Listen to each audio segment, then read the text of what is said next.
अब तक आपने पढ़ कि वो सब आयोजन में जाने की योजना बना लेते हैं और वहां पहुंच जाते हैं जिसमें वैशाली नर्तकी और राघव गाने बजाने वाले बन के जाने वाले थे और वो आयोजन में जाने की कतार में लग जाते हैं।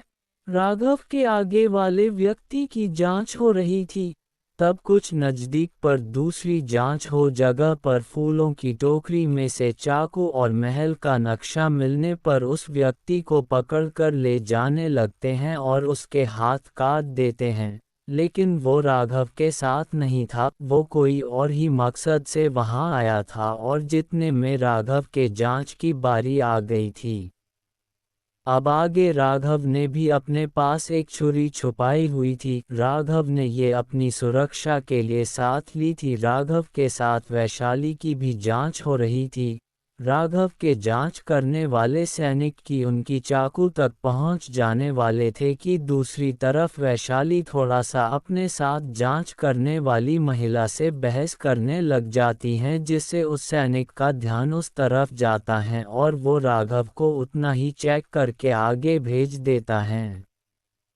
थोड़ी देर में मामला शांत होता है और वैशाली भी अंदर आ जाती हैं और वो राघव के पास आती हुई उसे हल्का सा आंख मार देती हैं, जिससे राघव मुस्कुरा जाता है। वैशाली राघव के पास आकर उससे पूछती हैं कि कैसी लगी मेरी अदाकारी, जिसमें राघव उसकी हंसते हुए जमकर तारीफ करता है और इस बात पर उनके साथ वाले बाकी सब भी हंसने लग जाते हैं और अब उनका सामान भी उनके पास आ चुका था। तभी एक सैनिक उनके पास आता है, उनके रहने की जगह पर ले जाता है।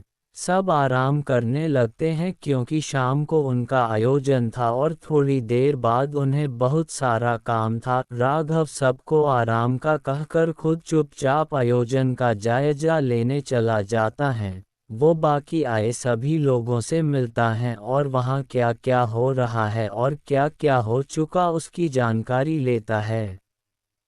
राघव अब तक उसकी जानकारी लेकर अपने साथियों के पास वापस जा रहा होता है कि उसे कुछ दूरी पर काफ़ी सैनिकों के साथ महल की तरफ जाते हुए नागराज और वनराज नजर आते हैं। वो उनसे मिला नहीं था लेकिन अपने पिता से उनके बारे में सारी बातें सुनी थी। वो जैसे ही उनको जानता है उसे गुस्सा आ जाता है और वो उन दोनों को मारने के लिए आगे बढ़ने लगता है।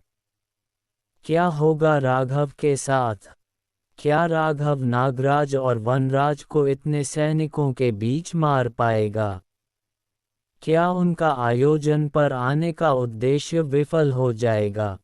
आगे कहानी में क्या होगा जानने के लिए पढ़ते रहिए द किंग्स क्राउन। लाइक और सब्सक्राइब करना ना भूले, इससे हमें आगे और लाजवाब कहानी लिखने की प्रेरणा मिलती है। आप कहां से इस कहानी को सुन रहे हैं बताएं हमें कमेंट बॉक्स में और कहानी को आगे शेयर भी करें। कमेंट बॉक्स में एक हाइप का ऑप्शन भी आता है, उसको भी क्लिक करें। आप लोग कोई भी एक स्टोरी को छोड़कर अन्य कहानियों में ना तो लाइक करते हैं और ना ही कमेंट करते हैं। कृपा करके ऐसा ना करें, सभी कहानियों को लाइक और शेयर करें।